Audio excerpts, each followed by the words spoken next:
উপোস বা ব্রতর দিনে বা যে কোনো নিরামিষী দিনে মুখরোচক কিছু খেতে ইচ্ছে করলে এভাবে বানিয়ে নিন সাবুর টিক্কা। এতে কিন্তু আটা, ময়দা, সুজি কোনো কিছুই ব্যবহার করা হয়নি, শুধুই সাবু দিয়ে তৈরি, আর তার সাথে নেওয়া হয়েছে আলু, আর অসাধারণ খেতে হয়। যতটা দেখতে সুন্দর হয়েছে খেতেও কিন্তু ঠিক ততটাই ভালো হয়। এর জন্য প্রথমেই নিয়ে নিতে হবে এখানে সাবু। এখানে 200 গ্রাম পরিমাণে সাবু নিয়ে নিয়েছি, বড় দানার সাবু। আপনারা আপনাদের পছন্দ মতো যে কোনো সাবুর দানাই নিয়ে নিতে পারেন, ছোট দানার সাবু বা বড় দানার সাবু।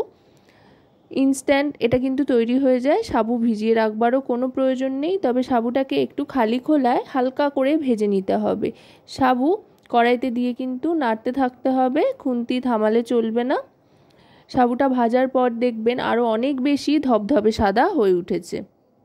আর খুব বেশিক্ষণ যে ভাজতে হবে তাও নয়, সামান্য একটু ভেজে নেব গ্যাসের ফ্লেমটা মিডিয়ামে রেখে। সাবুটা কিন্তু মোটামুটি এখানে ভাজা হয়ে গিয়েছে। এবার এটা নাবিয়ে নিচ্ছি। সাবুদানাটা নাবিয়ে নেওয়ার পর হাতে সয় এমন ঠান্ডা হলেই এটাকে মিক্সার জারে ঢেলে নেব। ঢেলে নিয়ে তারপর এটা গুঁড়ো করে নেব, যতটা সম্ভব মিহি গুঁড়ো করে নেওয়া যায়। মানে এক কথায় বলতে গেলে সাবুর পাউডার তৈরি করে নিতে হবে। এইভাবে সাবুটা একটু গরম করে নিয়ে দেখুন সাবুর পাউডার বা সাবুর গুঁড়ো যাই বলুন সেটা কিন্তু তৈরি হয়ে গিয়েছে। এবার একে একে এতে সমস্ত মশলাপাতি মেশাবো।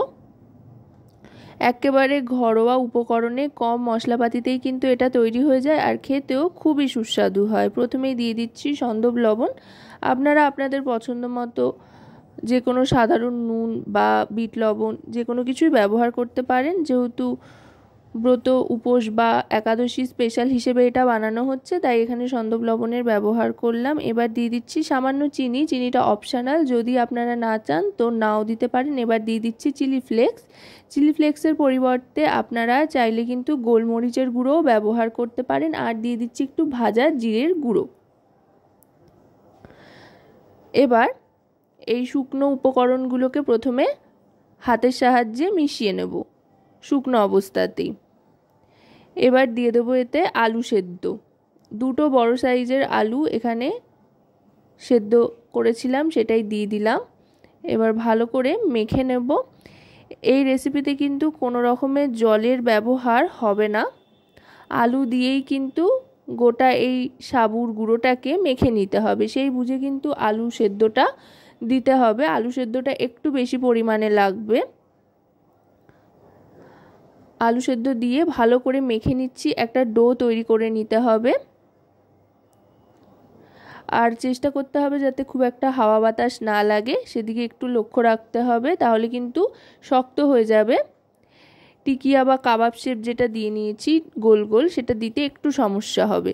সেই জন্য খুব চটপট এটা মেখে নিতে হবে, আর মেখে নিয়ে কিন্তু একটু হাত চালিয়ে করে নিতে হবে এই টিকিয়াগুলো। এবার হাতে একটু ঘি মাখিয়ে নেব। চাইলে আপনারা সাদা তেলেরও ব্যবহার করতে পারেন, তবে ঘি নিলে বেশি ভালো হয় আর কি, খুব সুন্দর একটা গন্ধ ছাড়ে। সেই জন্যই এখানে ঘিয়ের ব্যবহারটা করছি। ঘি ভালো করে হাতে মেখে নিয়ে এবার এখান থেকে দেখুন একটু বড় করে এইভাবে লেচি কেটে নেব। কেটে নিয়ে এবার হাতের সাহায্যে গোল গোল করে 2টো তালুর মাঝখানে রেখে এভাবে প্রেস করে চ্যাপটা করে নেব। এইভাবে কিন্তু প্রত্যেকটা টিক্কা বা টিকিয়া তৈরি করে নিচ্ছি। এগুলো কিন্তু তৈরি করা দেখুন খুবই সহজ, যে কোনো কেউ তৈরি করতে পারে। এভাবে প্রত্যেকটা তৈরি করে নিয়েছি।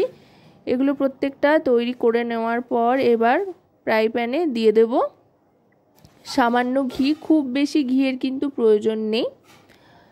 এভাবে অল্প অল্প করে ঘিটা দিয়ে নিচ্ছি। দিয়ে কিন্তু ভালো করে চারদিকে ছড়িয়ে নিতে হবে, যাতে চারপাশে ছড়িয়ে যায়। আর সাধারণত সাবু কিন্তু প্রচুর পরিমাণে তেল, ঘি এই জাতীয় জিনিস টেনে নেয়, তাই খুব বেশি দেওয়ার কিন্তু প্রয়োজন নেই। এভাবে অল্প দিয়ে সেঁকে নিতে হবে। দিয়ে এবার ভালো করে চারপাশটা ছড়িয়ে নিয়ে গ্যাসের ফ্লেমটা মিডিয়াম টু হাইতে রাখবো। রেখে এবার একটা একটা করে এই টিকিয়াগুলো দিয়ে দেব। এগুলো ভাজতে কিন্তু একটু সময় লাগবে, যেহেতু বেশ একটু মোটা মোটা আর বড় সাইজের হয়েছে। আর ভালো করে যেহেতু ভাজতে হবে যাতে একেবারে ভেতর পর্যন্ত কুকড হয়ে যায়, সেই জন্য। এগুলো কিন্তু আপনারা একদিনের জায়গায় দুদিনও সংরক্ষণ করে রাখতে পারেন, তবে খাওয়ার আগে গরম করে নিতে হবে। ঠান্ডা এগুলো খেতে একেবারেই খুব একটা ভালো লাগে না, গরম গরম খেতে ভালো লাগে।